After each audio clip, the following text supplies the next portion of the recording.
کیا بیمار کا جھوٹا کھا سکتے ہیں؟ ارباز خان انڈیا سے۔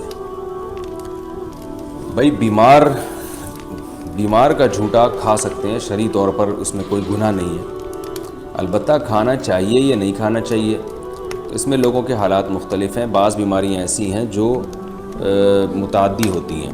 رسول اللہ صلی اللہ علیہ وسلم نے فرمایا لا عدوى ولا طیرہ، بیماریوں میں تعدی نہیں ہے، یعنی بیماریاں لگتی نہیں ہیں۔ اور دوسری حدیث میں آتا ہے فر من المجذوم فرارک من الاسد، جذام کی جس کو بیماری ہو اس سے ایسے بھاگو جیسے شیر کو دیکھ کے بھاگتے ہو۔ تو ایک حدیث سے ہمیں پتہ چلتا ہے کہ بیماری نہیں لگتی، دوسری حدیث سے آپ نے بیمار سے احتیاط کا حکم دیا۔ تو علماء نے دونوں حدیثوں کو بیان کیا، جمع کیا کہ بیماری نہیں لگتی کا مطلب یہ نہیں کہ نہیں لگتی، بلکہ یہ کہ جو عرب یہ سمجھا کرتے تھے یا جاہلوں میں یہ مشہور ہے کہ بیمار کے ساتھ جب بھی بیٹھیں گے تو لازمی لگے گی، ایسا نہیں ہے، بلکہ یہ اللہ کے ارادے اور مشیت پر ہے۔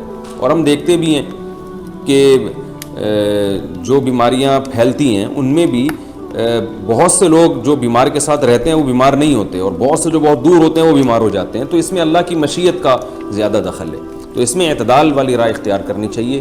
بہت زیادہ وہمی بن جانا، یعنی حدیث کا حاصل میں بیان کر رہا ہوں کہ علماء نے دونوں حدیثوں کو جمع کر کے بیان کیا کہ بہت زیادہ وہمی بن جانا بھی ٹھیک نہیں ہے، اور بالکل بے احتیاط ہو جانا بھی ٹھیک نہیں ہے۔